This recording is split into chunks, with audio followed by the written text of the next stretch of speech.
نحمده ونصلي ونسلم على رسوله الكريم أما بعد فأعوذ بالله من الشيطان الرجيم بسم الله الرحمن الرحيم صدق الله العلي العظيم رب العالمین ہمیں نور قرآن پاک سے منور فرمائے، آمین۔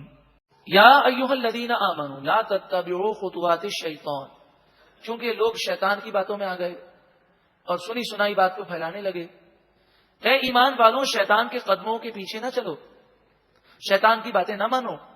وَمَن يَتَّبِعْ خُطُوَاتِ الشَّيْطَانِ، جو کوئی شیطان کے قدموں کے پیچھے چلتا ہے، فَإِنَّهُ يَأْمُرُ بِالْفَحْشَاءِ وَالْمُنكَرِ، تو بے شک شیطان تو اسے بے حیائی اور برائی ہی کا حکم دیتا ہے، تو بے حیائی پھیلانے والا شیطان ہے، اور جو اس کام میں ملوث ہے وہ شیطان کے وار میں گرفتار ہے۔ یأمر بالفحشاء، شیطان بے حیائی کا حکم دیتا ہے، والمنکر، برائی کا حکم دیتا ہے۔ ولولا فضل اللہ علیکم ورحمتہ، اگر اللہ کا فضل تم پر نہ ہوتا اور اس کی رحمت نہ ہوتی، ما زکا منکم من احد ابدا، تو تم میں سے کسی کو بھی اللہ تعالیٰ کبھی پاک نہ کرتا، اسے توبہ کی توفیق نہ دیتا، اسی وقت اسے ہلاک کر دیتا۔ ولکن اللہ یزکی من یشاء، لیکن اللہ تعالیٰ جسے چاہے ستھرا فرماتا ہے۔ واللہ سمیع علیم، اور اللہ سننے والا، علم والا ہے۔ حضرت عائشہ صدیقہ رضی اللہ تعالی عنہا جو 1 مہینے بیمار ہو گئیں، اور ام مستح نے ایک بات بتائی جس کو سن کر حضرت عائشہ پر غشی طاری ہو گئی اور آپ کی بیماری بہت زیادہ بڑھ گئی۔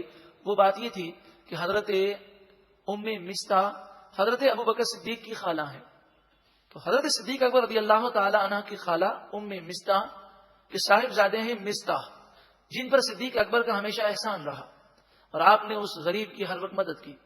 منافقوں کی باتوں میں وہ بھی گرفتار ہو گئے، اور انہوں نے بھی حضرت عائشہ کے بارے میں کوئی غلط جملہ کہہ دیا، تو حضرت عائشہ کو منافقوں کے کہنے کا اتنا دکھ نہ تھا جتنا اپنے قریبی رشتہ دار کی زبان سے انہوں نے یہ سنا تو بڑا دکھ ہوا۔ حضرت صدیق اکبر جب یہ آیتیں نازل ہوئی تو آپ نے کہا کہ اب میں مستح کی کبھی مدد نہیں کروں گا۔ اس نے میری بیٹی حضرت عائشہ صدیقہ رضی اللہ تعالی عنہا پر الزام لگا کر میری بیٹی کو ایسا رنجیدہ کیا۔ تو آپ کو جب یہ بات پتہ چلی تو آپ نے کہا کہ میں کبھی اس پر کوئی احسان نہیں کروں گا، کبھی اس کی مدد نہیں کروں گا۔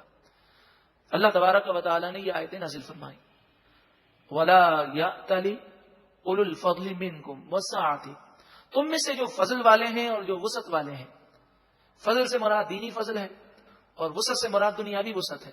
صدیق اکبر دینی فضل والے بھی ہیں، آپ کو دینی فضیلت بھی حاصل ہے اور دنیاوی طور پر بھی آپ مالدار تھے۔ فرمایا وہ قسمیں نہ کھائیں، ان یؤتوا اولی القربى والمساکین والمہاجرین فی سبیل اللہ، وہ اس بات کی قسم نہ کھائیں کہ وہ قریبی رشتہ داروں کو، مسکینوں کو اور مہاجرین کو جو اللہ کی راہ میں ہجرت کرنے والے ہیں انہیں وہ صدقہ و خیرات نہیں دیں گے، وہ اس کی قسم نہ کھائیں۔ ولیعفوا ولیصفحوا، چاہیے کہ وہ درگزر کریں اور معاف کر دیں۔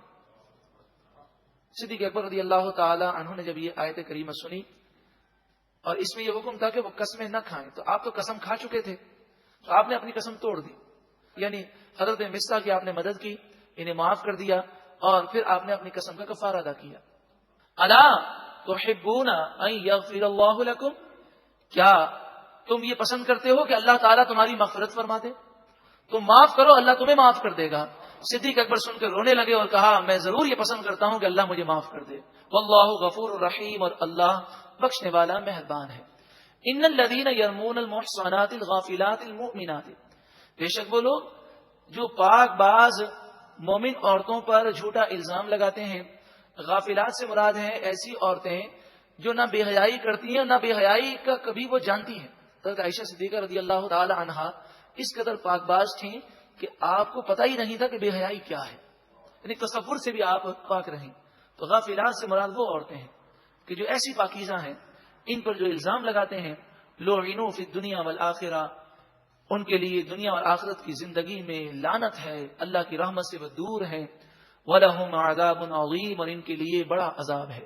یوم تشہد علیہم السنتہم، اس قیامت کے دن ان کے خلاف ان کی زبانیں گواہی دیں گی۔ سب سے پہلے یہ ہوگا کہ کل بروز قیامت انسان کی زبان اس کے قابو میں نہ رہے گی، اور زبان کہے گی یہ پروردگار اس نے یہ کیا، اس نے یہ کیا۔ وہ حیران ہوگا اور سوچے گا اس زبان کو کیا ہو گیا، پھر زبان پر مہر لگ جائے گی۔ وَأَيْدِيهِمْ، ان کے ہاتھ ان کے خلاف گواہی دیں گے۔ وَأَرْجُلُهُمْ اور ان کے پاؤں ان کے خلاف گواہی دیں گے بِمَا كَانُوا يَعْمَلُونَ ان تمام کاموں کے بارے میں بتائیں گے جو وہ کیا کرتے تھے۔ سوچیں، غور کریں، آج ہم معزز بنتے ہیں، کل بروز قیامت اگر پردہ نہ رکھا گیا، ہاتھ پاؤں اور زبانیں بولنے لگیں تو کیا ہوگا؟ اے ستار، دنیا اور آخرت میں ہمارے عیبوں پر پردہ فرما۔ یا ستار استر عیوبنا فی الدنیا والآخرہ، اللہم استرنا بسترک الجمیل۔ یومئذ اس قیامت کے دن، یوفیہم اللہ دینہم الحق، اللہ رب العالمین انہیں پوری پوری سزا دے گا۔ وَيَعْلَمُونَ اور وہ جان لیں گے، ان اللہ هو الحق المبین، بے شک اللہ تعالی ہی سچا ہے، مبین ہے، ہر بات کو واضح کرنے والا ہے۔ الخبیثات للخبیثین، خبیث ناپاک گندی عورتیں گندے مردوں کے لیے ہیں، والخبیثون للخبیثات اور گندے مرد گندی عورتوں کے لیے ہیں۔ تو سوچو، کیا ہم اپنے محبوب کریم صلی اللہ علیہ وآلہ وسلم کا نکاح حضرت عائشہ سے کریں اور وہ کبھی ایسا کام کر سکتی ہیں؟ یعنی اس میں اسی واقعے کا رد کیا گیا۔ والطیبات للطیبین، پاکیزہ عورتیں پاکیزہ مردوں کے لیے ہیں، والطیبون للطیبات اور پاکیزہ مرد پاکیزہ عورتوں کے لیے ہیں۔ اگر انسان پاکیزہ ہو تو اسے چاہیے کہ وہ اپنے گھر والوں کو پاکیزہ بنائے، اگر غیر شادی شدہ ہے تو یہی فکر ہو کہ ایسی عورت سے نکاح کرے کہ جو پورے گھرانے کو جنتی گھرانہ بنا دے۔ اولئک مبرؤون مما یقولون، یہ پاکیزہ لوگ ان تمام باتوں سے پاک ہیں جو یہ لوگ کہتے ہیں۔ لہم مغفرۃ، ان کے لیے مغفرت ہے، ورزق کریم اور عزت کی روزی جنت میں ہے۔